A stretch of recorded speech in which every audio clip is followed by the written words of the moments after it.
Welcome back to the Kerbal Space Program Science Show. Now today, this is actually just a test run to see the amount of control I have if I had 5 passengers on board, but it didn't go out so well, so I realized I couldn't use very big rockets at the moment, so I started flying out of control and I went back to the vehicle assembly building, where I just used a robotic um,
As you can see, I had it pointed in the wrong direction, but luckily I had it going at the right thing using that decouple thing, but I don't have enough fuel, so I cut one of the parachutes so I can descend faster so you don't have to watch as much, both for me and for you, and it recorded some person named Eternal Memory, which is one of my Steam friends, so that's good. And I try a spacewalk test. So what that means is I finally get a manned or bald, because they're curved balls and human to go out into space, and Jebediah Kerbin is the first one to enter space. Or so I thought. So he was the first to go to space, but not successfully, so I reverted, reduced the amount of fuel so I'd have less speed, but enough to where I could reach the outer edges of the outer edges of the atmosphere and go into space, come back down, and nope. But I had the chute deployed. It was deployed at a safe enough speed, but I didn't have enough time. So I try one more time, revert down the fuel, go up. This has happened before. I've had this sort of dilemma before, and that's why I didn't know exactly how much fuel it was, but I knew I had to get the fuel down. So we try it one more time, and I realize I have barely enough time to deploy the chutes right about now. And I am slowly descending, slowly but surely, and safely descending to the ground. Now finally I have landed, so I place it down and I call it a very close call because I only had about a second or two to act. So if I wasn't paying attention, I was doing something else, it probably would have been game over for Jebediah. So I put close call as the flag name site and get back in my craft. Actually, no, I don't. For some odd reason, I turn off the heads up display, and I don't know what that jump cut was. It should have had an effect. But I tried to reach the mountain.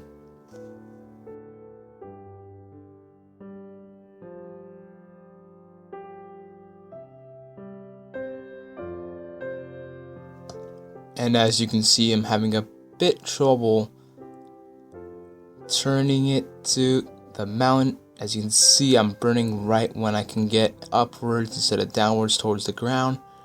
And it's not going so well. So, try again. Nope, did not work. So I just collect leftover data from the surface of the grasslands. Oh, highlands actually. First I thought I was at the grasslands, but for some odd reason I'm at the highlands, but I don't think the highlands should be starting there as they're not highlands. So go that, and then I realized I couldn't get to the mountain as much, but for some odd reason I could actually get higher up into space. So my devised plan was to using a mod, but it wasn't too overpowered of a mod. I increased the fuel sizes of those two fuel tanks because they're only about 1.5 meters long in diameter, so I upgraded that to about 3 so they could hold more fuel. So I have more fuel to journey out into the edges of space. Well, edges of the atmosphere, get more out of there. And I'm trying to go en route with the moon. Now, at first, I did not think this was possible with the fuel I had and the technology I had with the thrusters. But ever so slowly, I was reaching a high enough apoapsis height to encounter the moon.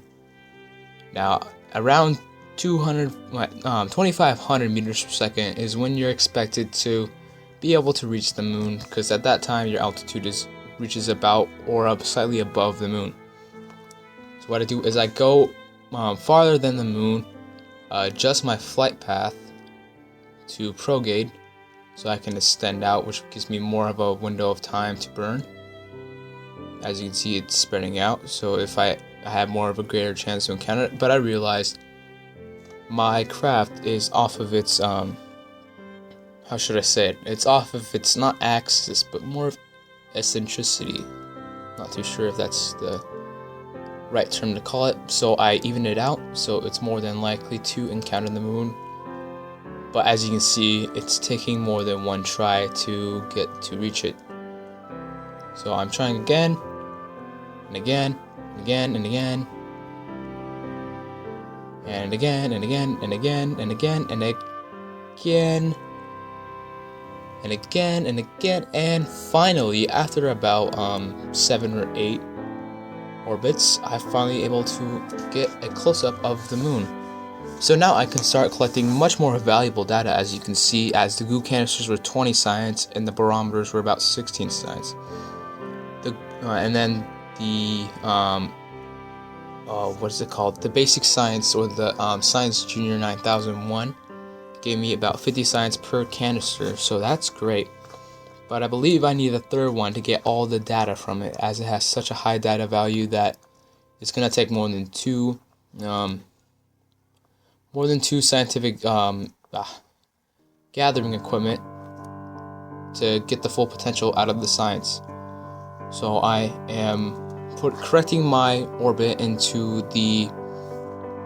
Kerbin's atmosphere. I was about to say Earth's atmosphere, but this is Kerbal Space Program, and the home planet of these Kerbals is Kerbin.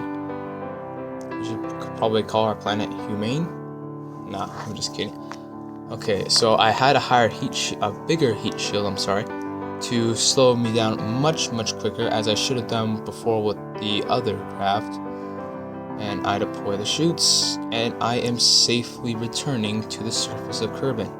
So Jebediah Kerbin, the first to explore space, and the first to get a good encounter of the moon.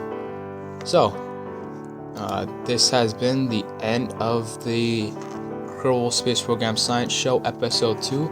I hope you enjoyed, and as always, thank you for watching. Hey guys, Kush40 here, and if you liked the video, please like, comment, and subscribe.